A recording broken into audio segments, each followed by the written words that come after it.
Good day everyone and welcome to our next lesson. This is reaction stoichiometry. So we will just be continuing our concepts from composition stoichiometry, but now we will be applying our learnings for chemical reactions. So let's proceed. Let's start with a definition of chemical equations because reaction stoichiometry will heavily rely on chemical equations. These are representations of chemical reactions, and they allow us to describe a reaction qualitatively. Qualitatively meaning we know the composition of the products and the reactants. This is an example of a chemical equation. 2H2 plus O2 yields 2H2O. The important parts of a chemical equation are the reactants, in this case that's hydrogen and oxygen, the product, in this case we only have one product, that is water, and the coefficients that make the reaction balance. For this equation, we have 2 for hydrogen, 1 for oxygen, and 2 for water.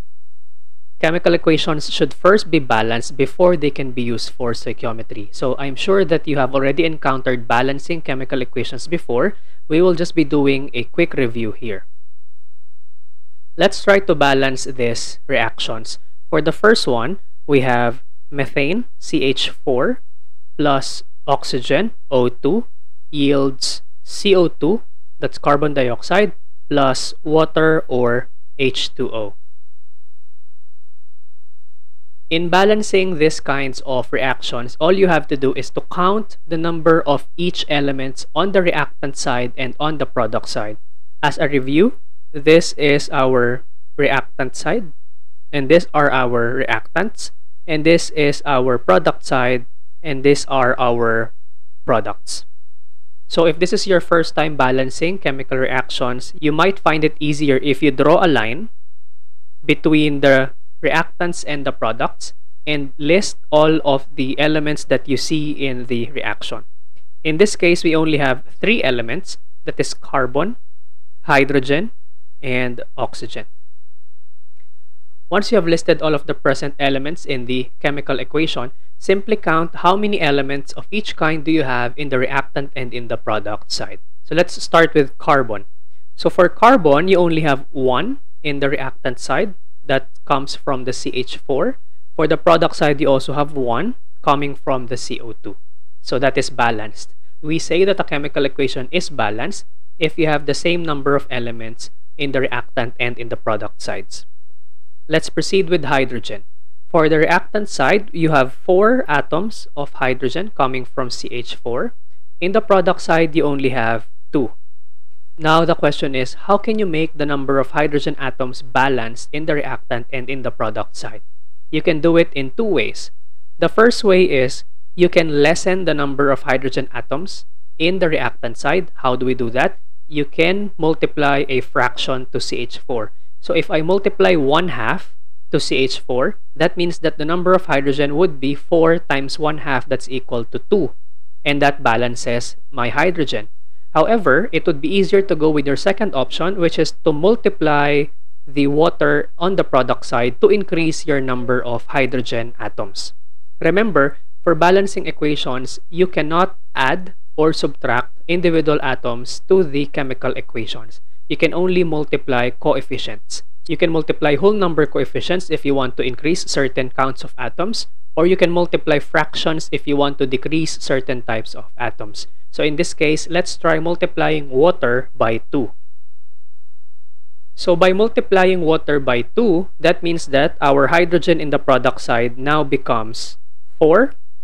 On the reactant side, it's not affected, so therefore we have balanced hydrogen. Last one, oxygen. If you count oxygen on the reactant side, that is 2. And on the product side, you have 2 from CO2, and you also have 2 from water. Remember, you need to multiply the coefficients with every element. So you need to multiply 2 to both hydrogen and oxygen in water.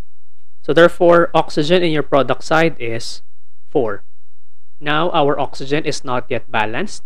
We need to multiply the oxygen in the reactant side by 2 to also make it 4. And that's as simple as multiplying O2 by 2. You make the oxygen in the reactant side 4. If all the counts of all the elements are balanced, then your reaction is balanced. So we now say that the balanced equation is CH4 plus 2O2 yields CO2 plus 2H2O. That is now our balanced equation. Okay, so if you want to get proficient in this balancing, then you need to practice. And when you are already well practiced, you don't even need to write this table. You can perform the balancing just by looking at the equation. Let's do that with the next examples.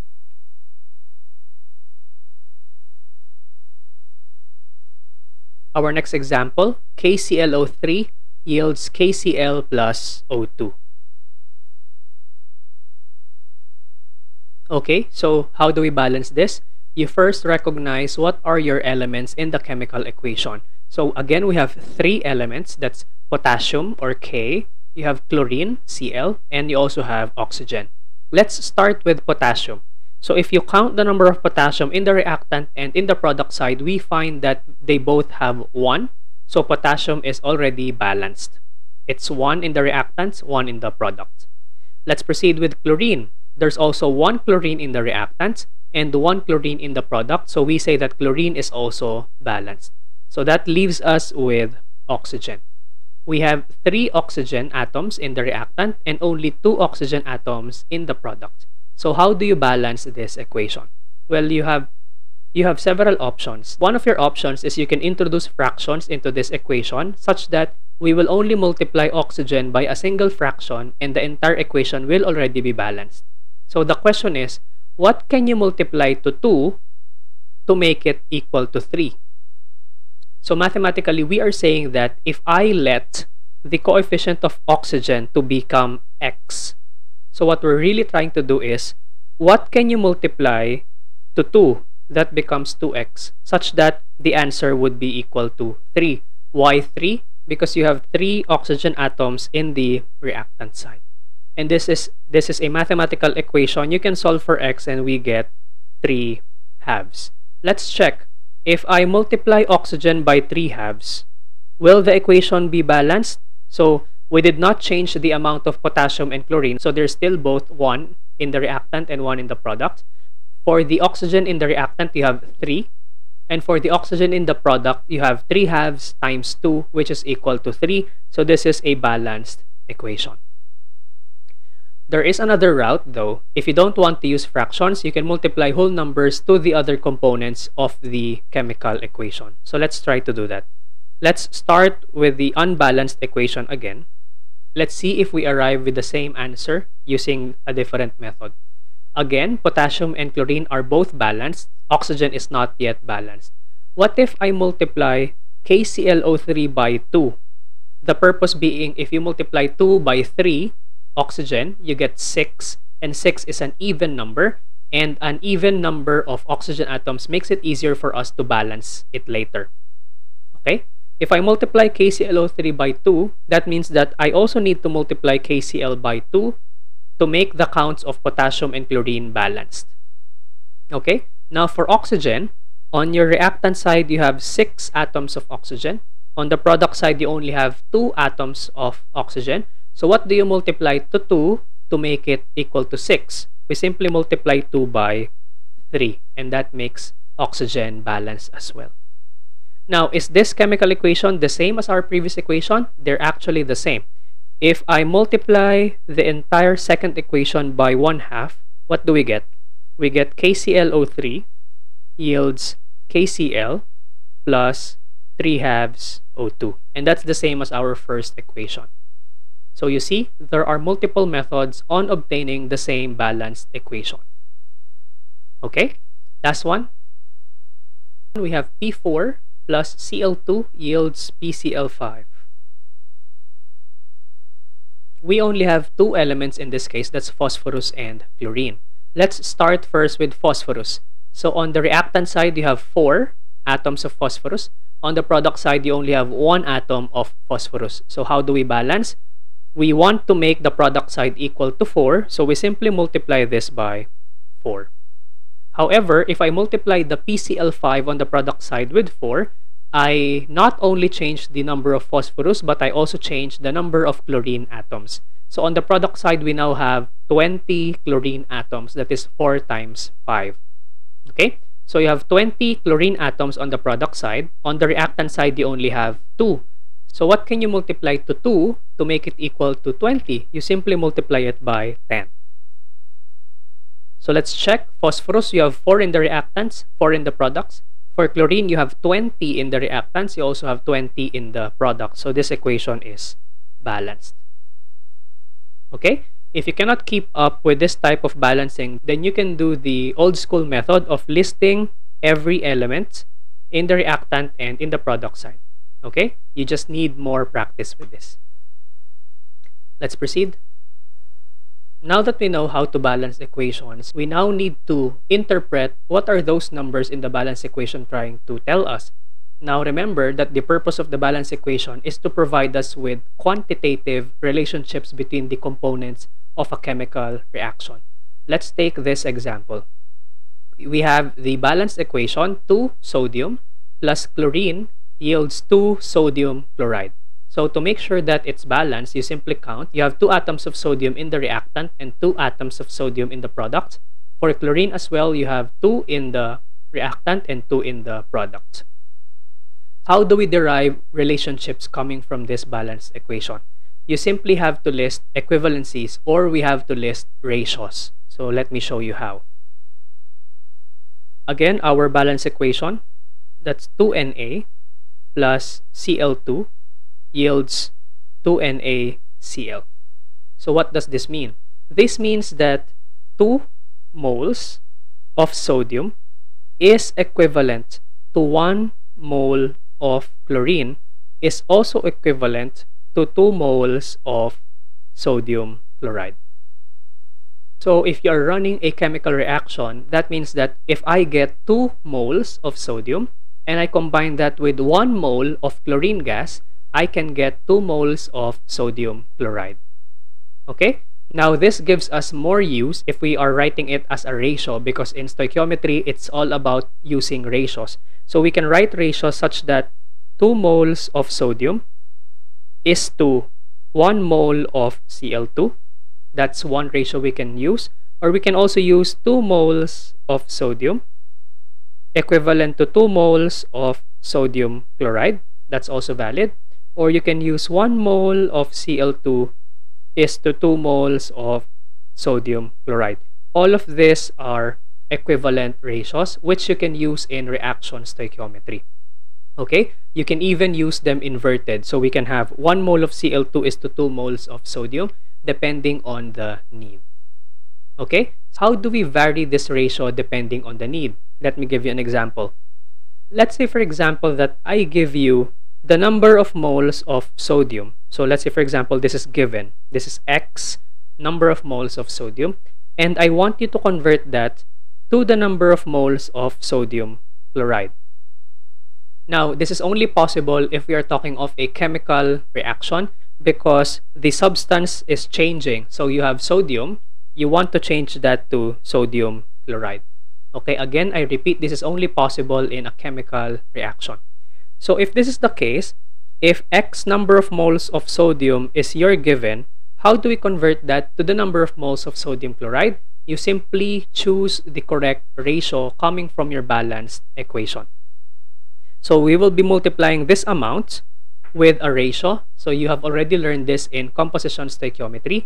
You take the unit of the numerator, in this case that's moles of sodium, and you place that in the denominator of the factor. So in the denominator, we need to have the number of moles of sodium. And in the numerator, you place the unit that you want to achieve. So we want to achieve the number of moles of sodium chloride in this case. Now take a look at the balance equation and simply fill in the numbers that you see. So from the balance equation, you have 2 moles of sodium. This is that, 2 moles of sodium. That is equivalent to 2 moles of sodium chloride. So your numerator is also 2 moles of sodium chloride. And solving, that gives you also X number of moles of sodium chloride. So that is how we utilize balanced equations. Let's try an example.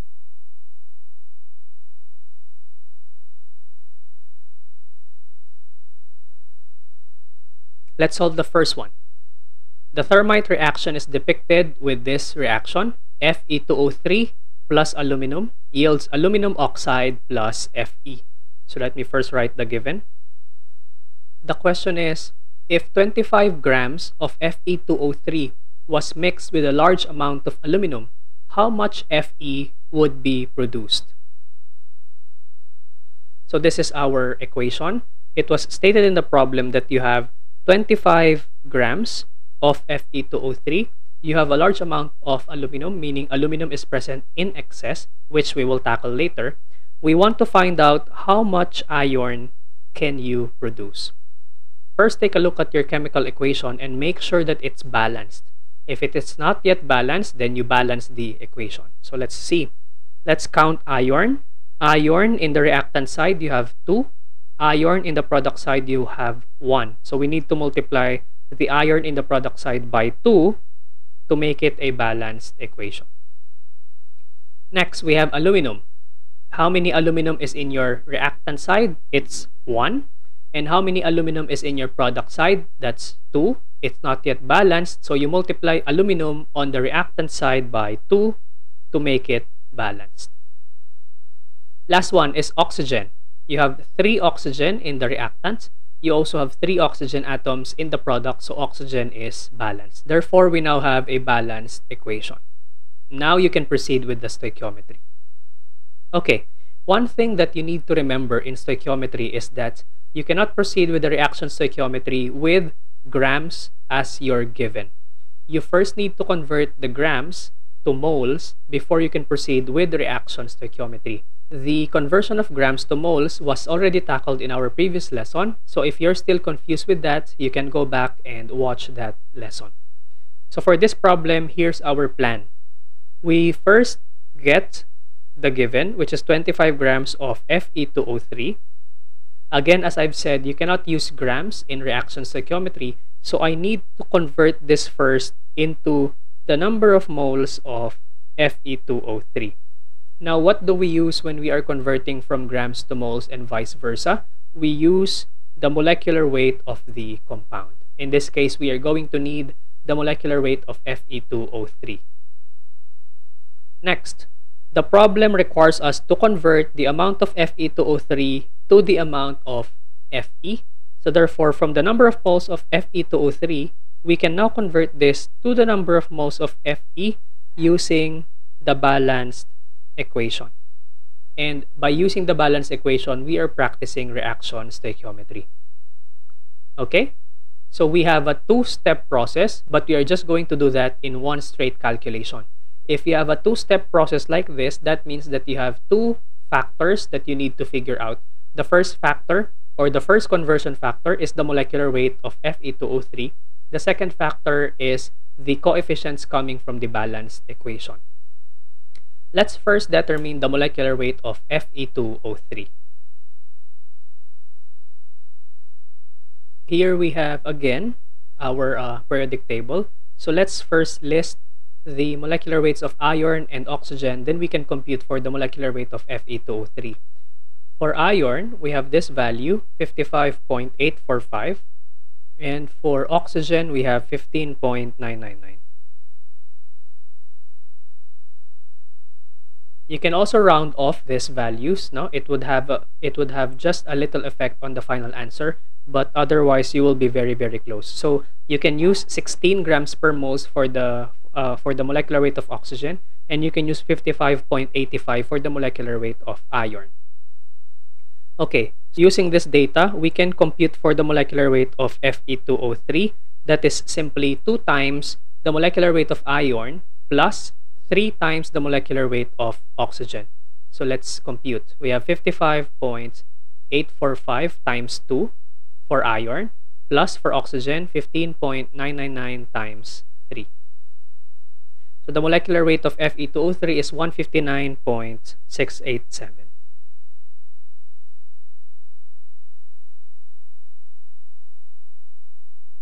grams per mole. Okay, so we can now proceed with the stoichiometry. So the first half of our solution is from composition stoichiometry, wherein we simply convert from grams to mole. the second half of our solution is reaction stoichiometry. So again, we start with the given. So you are given 25 grams of Fe2O3. We want to convert this to moles. Take a look at our given. You're given grams in the numerator here. Therefore, you need to have grams Fe2O3 in the denominator of the first factor. That gives you mole of Fe2O3 at the numerator of the first factor. And this is the molecular weight, so therefore we need to divide by the molecular weight, that is divided by 159.687 grams per 1 mole. Okay, that's the first factor. You see that grams of Fe2O3 will cancel. For the next factor, we now take a look at the balanced equation. So taking a look at the balanced equation, and then taking a look at your first factor, your remaining unit is moles of Fe2O3. That means that in the second factor, moles of Fe2O3 should be in the denominator. And what we are looking for, we are looking for the amount of Fe. Let's assume that that is the number of moles of Fe. That should be in the denominator. Why did we do that? Such that we cancel moles of Fe2O3. You are only left with the amount of Fe. Now, in this case, the problem only asks us how much iron is produced from the reaction. It did not specify if it was asking for grams of iron or moles of iron. So in this case, we can just stop at moles of iron. Well, anyway, if you want to get grams of iron, you simply have to convert from moles of iron to grams of iron. Okay? Now, what is our ratio from the balanced equation? From the balanced equation, Fe2O3, that's 1. And for iron, that is 2. We have determined those coefficients from balancing the equation. Okay? So you see, the balancing of the equation is very important. If you did not balance your equation prior to solving, then you are automatically wrong.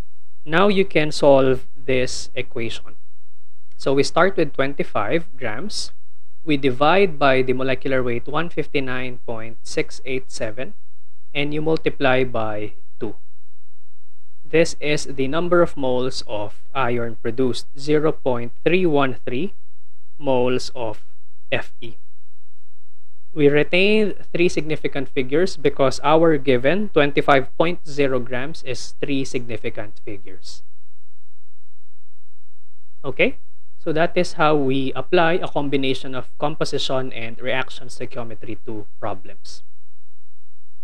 Let's take a look at the next example.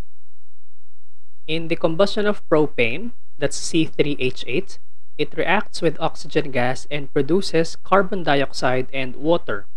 How much water is produced from the combustion of 2 kilograms of C3H8? Now, in this case, you are not given the balanced chemical equation. You need to figure out the chemical equation from the worded problem. So, it's said that propane or C3H8 reacts with oxygen and produces CO2 and H2O. Those are your keywords. If the problem says that it reacts, that means that those are part of the reactants.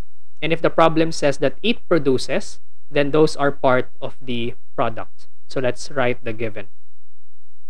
It says that C3H8 or propane reacts with oxygen to produce carbon dioxide, that's CO2, and water or H2O. So this is our chemical equation. Now we just have to balance it. How do we balance? Let's first determine all of our atoms present. We have 3. That is carbon, hydrogen, and oxygen.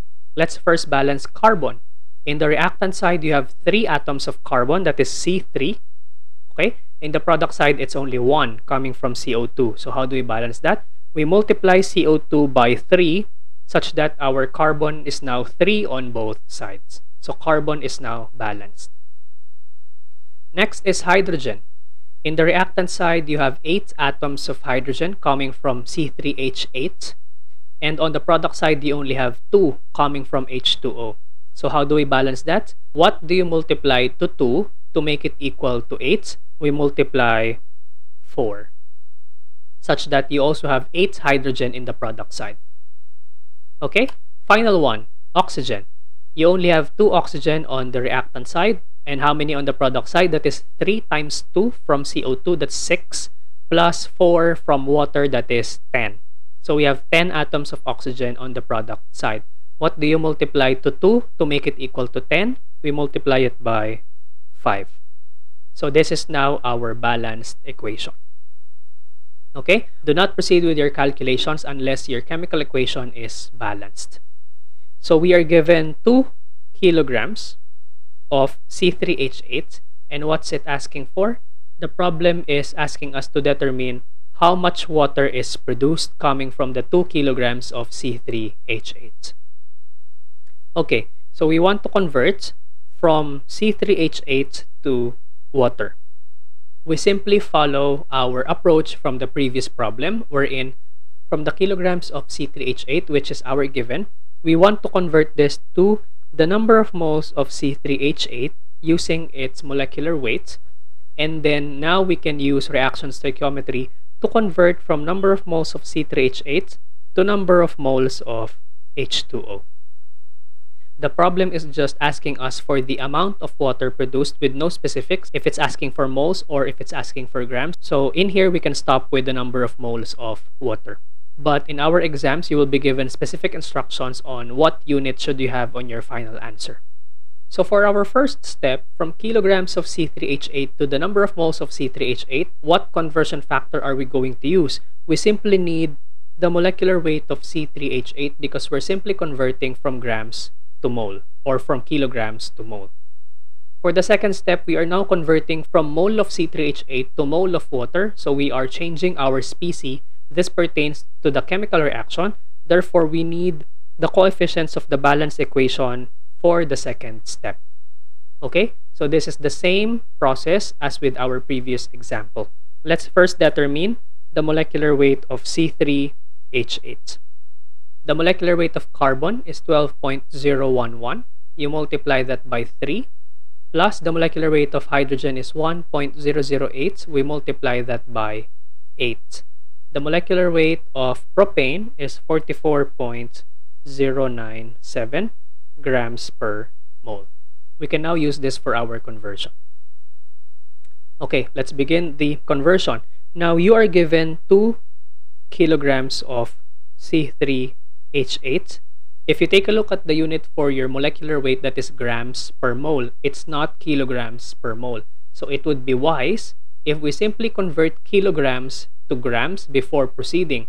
And the conversion factor is easy. 1 kilogram is equivalent to 1,000 grams of the material. So let's use that as our first factor. For our first factor, we say that 1 kilogram is equivalent to 1,000 grams. We can cancel the kilograms. So we now have 1,000 grams of C3H8. Next factor, we want to use the molecular weight to convert from grams to mole. So since grams is in the numerator here, grams of C3H8 should be your denominator in the first factor, and the numerator should be mole of C3H8. So we need to divide by 44.097 grams per mole. Okay, grams would cancel. The last factor would make use of the balance equation to equate the number of moles of C3H8 with the number of moles of H2O. So since on our last factor, C3H8 is in the numerator, on the next factor, it should be on the denominator so that we can cancel it. And the numerator should be the one that we are looking for, that is the number of moles of H2. And then take a look at the balance equation to find the coefficients. For C3H8, that is 1. And for H2O, that is 4. Moles of C3H8 will cancel. And we are left with the unit that we are desiring. We want to get the number of moles of water. Okay, let's solve that. That is 2 multiplied by 1,000. That's for the first conversion.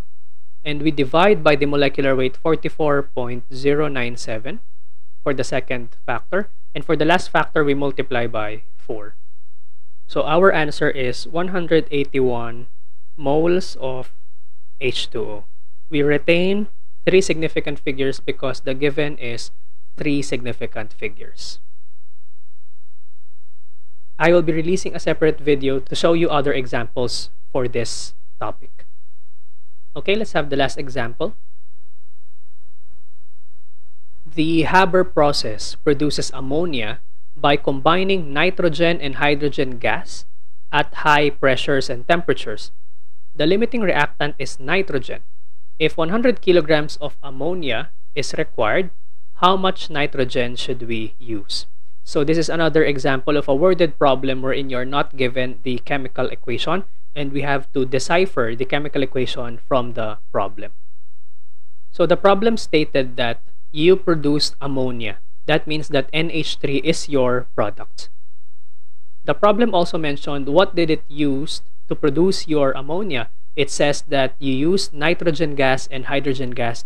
However, you have to know that nitrogen and hydrogen gases are both diatomic molecules. Diatomic meaning that they naturally exist as two atoms merged together.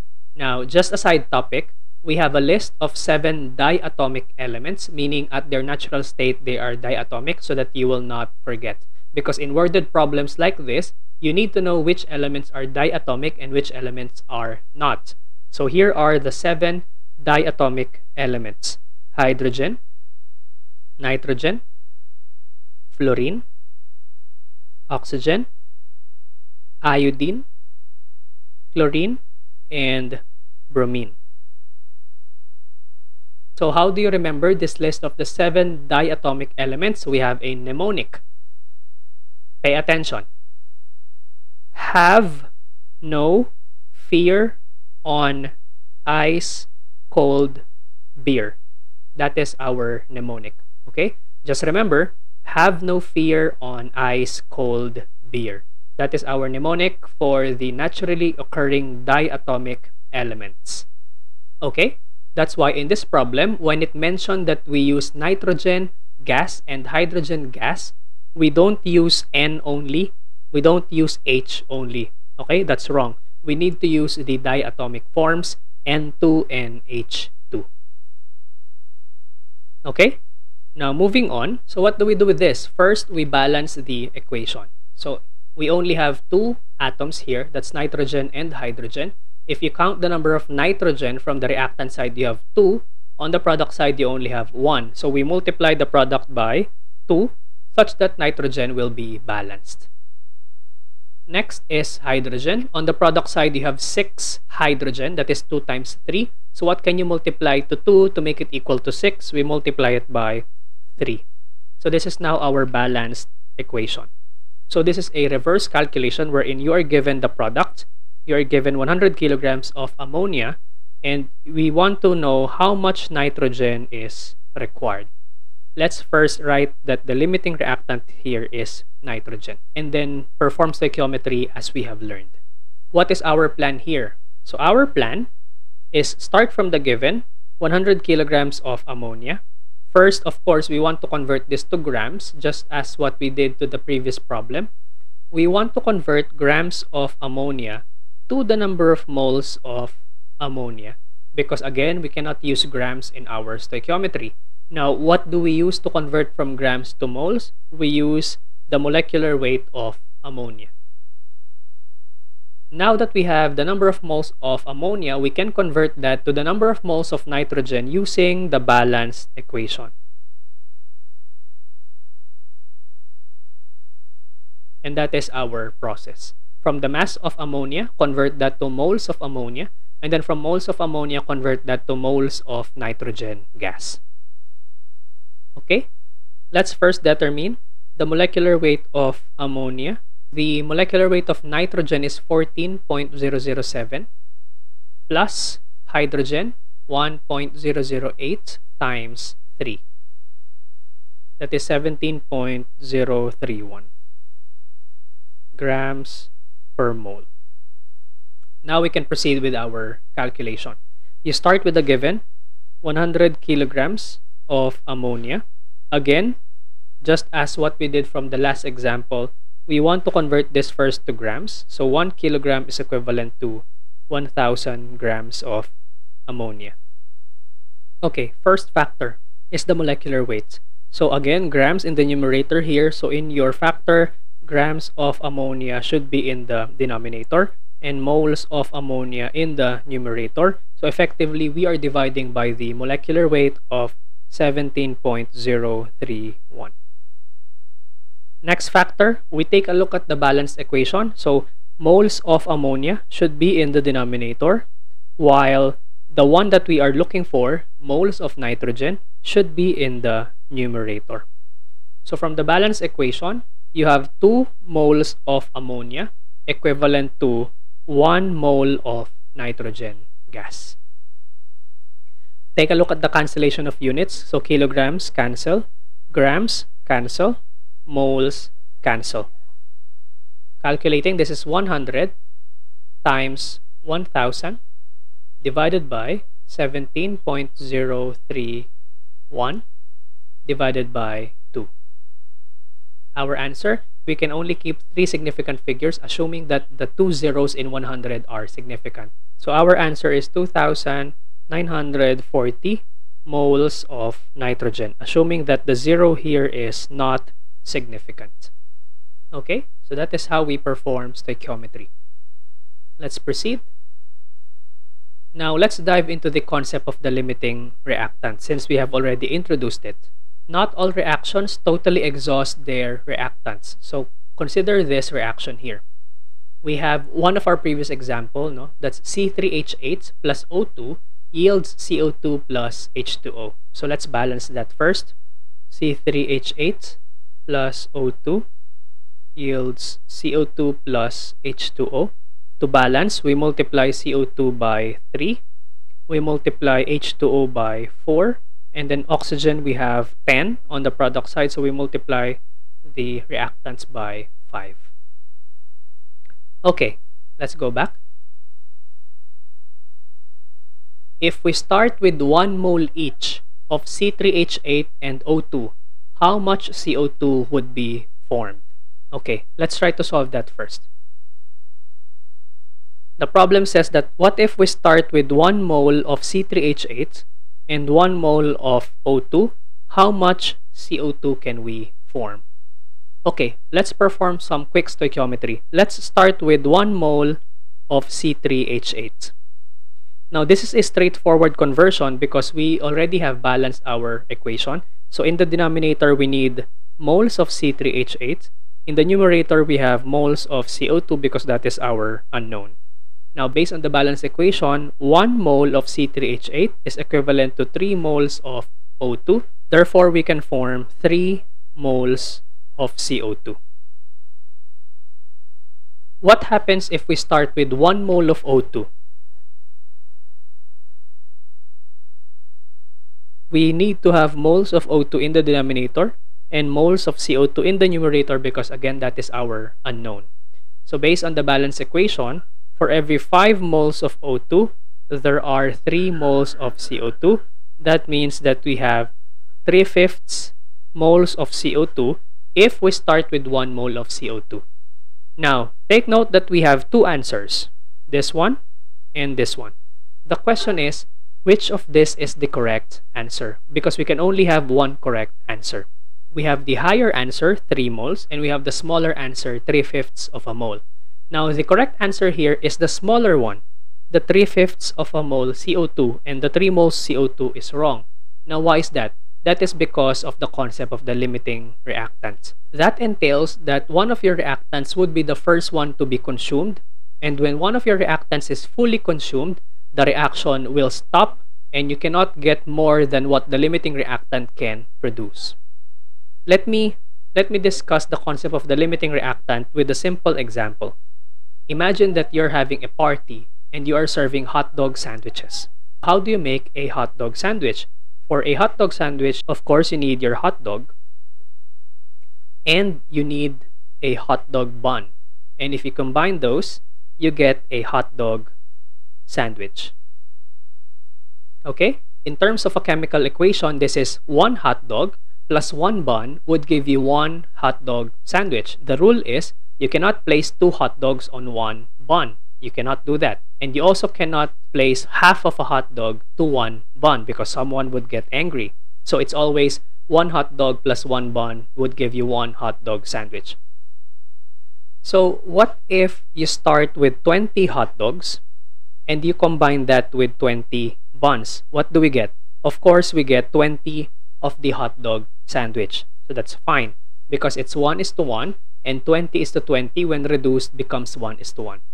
But what if you were able to buy 30 hot dogs but you were only able to buy 20 hot dog buns? The question is, how many hot dog sandwich can you produce? Can you produce 30 hot dog sandwiches? Of course not, because you are missing 10 buns.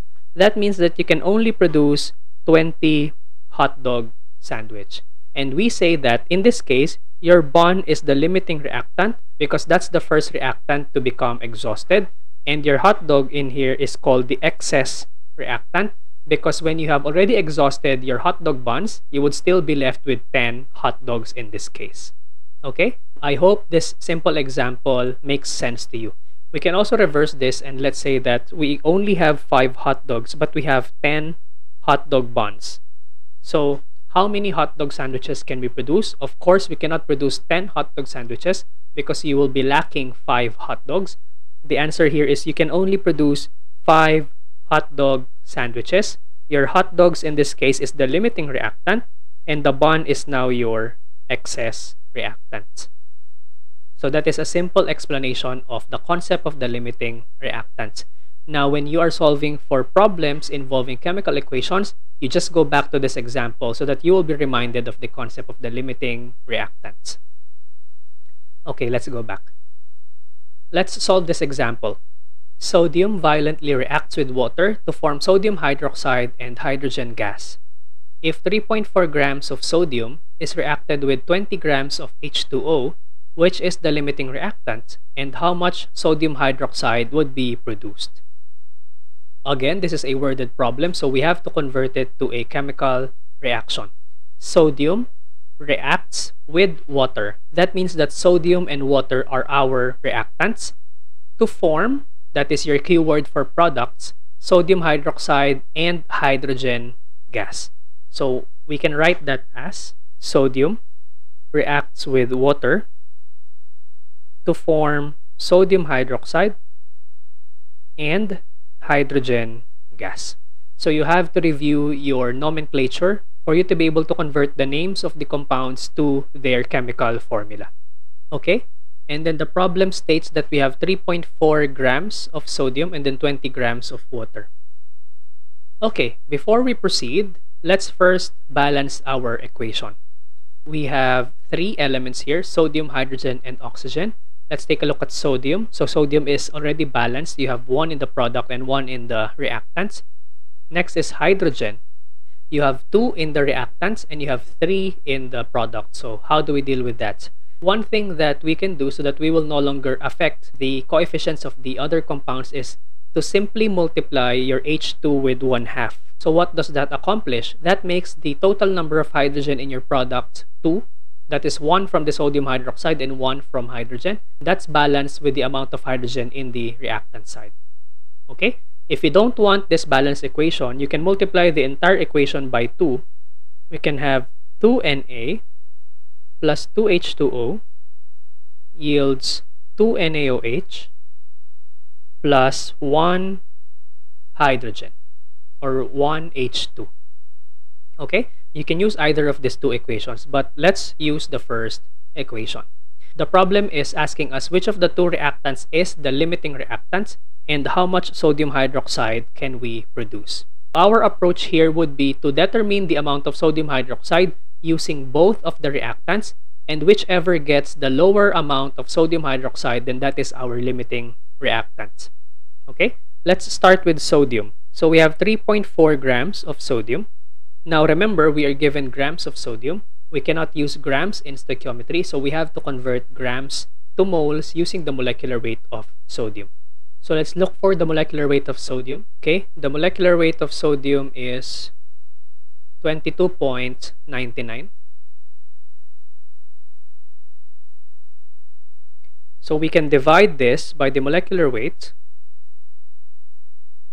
to convert it to moles of sodium. Now that we have converted from grams to moles, Let's now take a look at the balanced equation. From the balanced equation, we see that for every 1 mole of sodium, there is 1 mole of sodium hydroxide. So it's just 1:1. Okay, solving, what do we have? 3.4 divided by 22.99. That's 0.148 mole of sodium hydroxide. Let's set that aside first and let's solve using water. We start with 20 grams of water. And again, we convert this to moles. The molecular weight of hydrogen is 1.008 times 2 plus for oxygen 15.999. That's 18.015 grams of water is equivalent to 1 mole of water. And then let's visit the chemical equation. For every 1 mole of water, it's equivalent to 1 mole of sodium hydroxide as well. Cancel the units. You're left with moles of sodium hydroxide. Solving, what do we get? 20 divided by 18.015. Answer, 1.11 moles of sodium hydroxide. Now that we have two values for the amount of sodium hydroxide in the product, we need to choose which one is correct because we cannot keep both. So again, our rule is you choose the one with the lesser amount of product produced. This is our amount of sodium hydroxide produced. This is wrong, and therefore we say that sodium is our limiting reactant and water is our excess reactant. So that's how you answer these types of problems. Okay, you perform calculations for the two reactants. You choose which one produces the lesser amount of product, and the lesser number is the correct amount of product, and the given amount used to produce the lesser amount of product is your limiting reactant, and everything else is the excess reactant. Okay, let's proceed.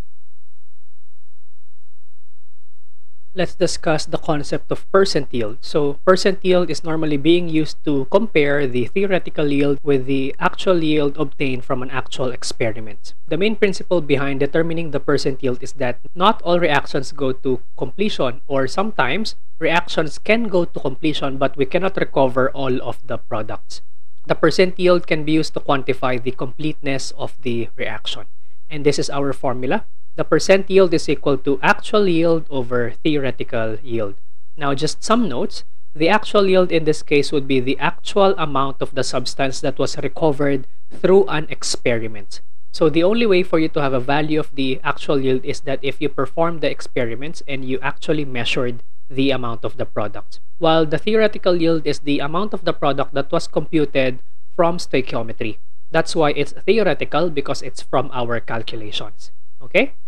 A percent yield of 100% indicates that the actual yield is the same as the theoretical yield, meaning that the reaction is complete.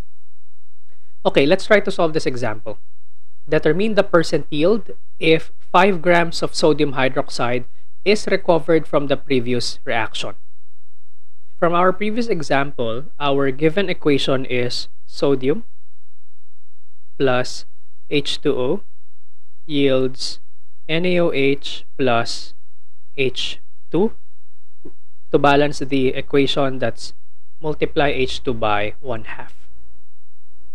And we also learned that sodium is our limiting reactant and water is our excess reactant. We were provided with 3.4 grams of sodium, 20 grams of water, although we now know that 20 grams of water is in excess for this reaction, and with that we have produced 0.148 moles of sodium hydroxide. We want to determine the percent yield of the reaction if 5 grams of sodium hydroxide is recovered. That means that this given 5 grams of sodium hydroxide recovered is our actual yield from the reaction. So let's write the actual yield is 5 grams of sodium hydroxide, and this amount the 0.148 moles of sodium hydroxide that we have obtained based from our calculations is our theoretical yield. Now, before we can compute for the actual yield, we first have to convert the theoretical yield to grams, or you can convert the actual yield to moles. Okay? You just need to have the same units for the actual yield and the theoretical yield. So for this one, let's convert the actual yield to moles. So we have 5 grams of sodium hydroxide. Let's convert it to moles. First, let's determine the molecular weight of sodium hydroxide. So sodium is 22.99, oxygen is 15.999, hydrogen is 1.008. Therefore, the molecular weight of sodium hydroxide is 39.997 grams of sodium hydroxide. That's equivalent to 1 mole of sodium hydroxide. So that's 5 divided by 39.997. We have 0.125 moles of sodium hydroxide. Remember that this value is still our actual yield because we simply converted the actual yield of 5 grams into moles. Okay, now we are ready to solve for the percent yield. For the percent yield, you simply get the actual yield divided by the theoretical yield times 100%. So that is 0.125 moles for the actual yield divided by 0.148 moles for the theoretical yield times 100%. We can now solve for the percent yield. 0.125 divided by 0.148 times 100, that is 84.5%. So we can say that 84.5% of the product was recovered from the reaction. Always remember, for problems involving percent yield, the actual yield cannot be higher than the theoretical yield. Okay? If that happens, please recheck your calculations because you might be wrong on the determination of theoretical yield if the actual yield is higher than the theoretical yield. Okay? The highest possible value of actual yield is the theoretical yield, such that your percent yield is 100%. For the last part of this lecture, we need to talk about the types of reactions. So this is just some extra content, no? You just have to be familiar with the most common types of reactions. So I have listed the 4 most common, that is combination, decomposition, single displacement, or double replacement. Let me give you some examples. For combination reactions or addition reactions, the general form of combination reactions is A plus B yields C, wherein A and B could both be either elements or compounds, and C is a compound. Okay? Combination reactions are very easy to spot because you have 2 or more reactants and you only have 1 product. An example of that is the formation of water. So for the formation of water, that's hydrogen gas plus oxygen gas yields H2O. Balance the equation, multiply O2 by 1/2. So this is a type of a combination reaction. Okay? Another example is the formation of sodium chloride or common table salt. That is sodium plus chlorine gas yields sodium chloride. To balance the equation, multiply Cl2 by 1/2. Okay? Next type, decomposition. Decomposition reactions are the opposite of addition reactions. So if addition reactions have many reactants and only 1 product, decomposition reactions have 1 reactant and many products. The general form is A decomposes to B plus C. Okay? You can have more than 2 products. So in this case, your reactants, or A, is a compound, while your products B and C could both be either compounds or elements. Okay? An example of a decomposition equation is the decomposition of calcium carbonate upon introduction of heat. So we have calcium carbonate, CaCO3, that decomposes to calcium oxide and carbon dioxide. So you see here that our products are both compounds, no? And our reactant is also a compound. and we signify the addition of heats into the reaction by the addition of a small triangle on top of the yield sign. Okay? Another example is the electrolytic decomposition of sodium chloride into its constituent elements. So sodium chloride, if it's molten and if it is electrolyzed, will form into sodium metal and chlorine gas. Multiply 1/2 to chlorine to balance the equation. Okay? And you will notice that our second example here is simply the reverse of the addition reaction earlier. Okay? So decomposition and addition reactions are simply reverses of each other.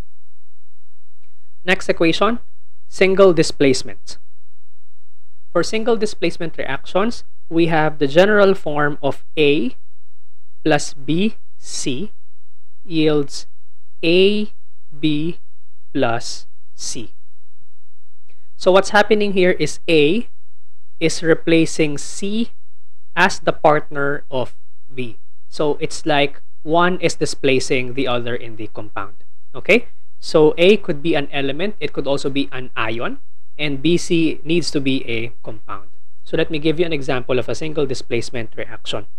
The reaction between HCl, which is an acid, with a metal such as magnesium is a single displacement reaction because magnesium displaces hydrogen such that magnesium will now be partners with chlorine. So our products here would be magnesium chloride plus hydrogen gas. Now to balance the equation, we simply multiply this by 2. Okay? So it's called single displacement because only one species is replacing one of the ions in the compound. And single displacement reactions normally happen in aqueous solutions. Okay? For single displacement reactions, we are following what we call the activity series of metals. So let me show you the activity series of metals.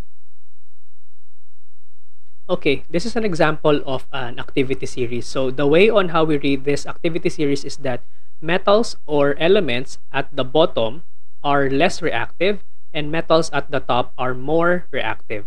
So something at the top, let's say for example magnesium in here, magnesium can replace anything that is placed below it. So magnesium can replace aluminum, magnesium can replace iron, it can replace hydrogen. That's why in our example here, magnesium was able to replace hydrogen because magnesium is higher in the activity series than hydrogen. Okay? If you take the reverse and let's say for example, you want copper to replace hydrogen, there will be no reaction because hydrogen is higher in the activity series than copper. So how do we write that? Let's say for example, you have the reaction HCl plus copper and you want copper to replace hydrogen in this case, so there will be no reaction. Because copper is lower in the activity series than hydrogen. Okay? So there's no need to memorize this activity series. Whenever we will be having an activity or in the exam, you will be given a copy of the activity series table. You just need to familiarize yourself with these types of reactions. Okay, last one. The double replacement reactions. So for double replacement reactions, our general form is AB plus CD yields AD plus CB. So it's just like a change in partners. The partner of A is originally B, and then after the reaction, the partner of A is now D. An example of a double replacement reaction is this. So we have calcium chloride. Let's say for example, we add that to sodium sulfate, and our product would be calcium sulfate and sodium chloride. To balance this equation, we place 2 for sodium chloride. You might be wondering, how did I come up with these types of products? You have to be familiar with the cations and anions for you to be able to determine what are the products of such reactions. Let's say for example, for calcium chloride, I know that the cation is calcium 2+, because calcium is a group 2 metal. So this should be part of your previous learnings in chemistry. And the chloride ion is Cl-. Okay? If I crisscross calcium and chloride, what we would get is the 2 would be the subscript for chlorine, and then the 1 would be the subscript of calcium, so we get Ca1Cl2, hence the calcium chloride. Okay, but in this case, we want the calcium chloride to take on different partners. So for sodium sulfate, the cation is sodium plus 1 because sodium is a group 1 metal, and the entire anion sulfate is SO4 with a charge of 2 minus. So the cation on the first compound, that's calcium, will be joined by the anion of the second compound, that is sulfate. So if we combine calcium 2 plus and then SO4 2 minus, if we perform the crisscross, the 2 will be the coefficient of sulfates and 2 will also be the coefficient of calcium. We have Ca2, SO4 quantity 2, but since we can simplify this, this becomes CaSO4. Hence, CaSO4 is one of our products. Okay? The same can be said true for NaCl. So you have Na here and Cl here. If you combine them, then you form NaCl. So that is how double replacement reactions work. You have to review your previous learnings in chemistry. This marks the end of our lesson in reaction stoichiometry. However, we do have several more videos coming, and those will be example videos. And we also have 2 videos coming detailing solution stoichiometry and stoichiometry involving gases. So watch out for those. Also, please check your Blackboard accounts for your activity this week. Okay, that's the end of this lesson. I hope you have learned something. Please practice solving problems, and as always, keep safe.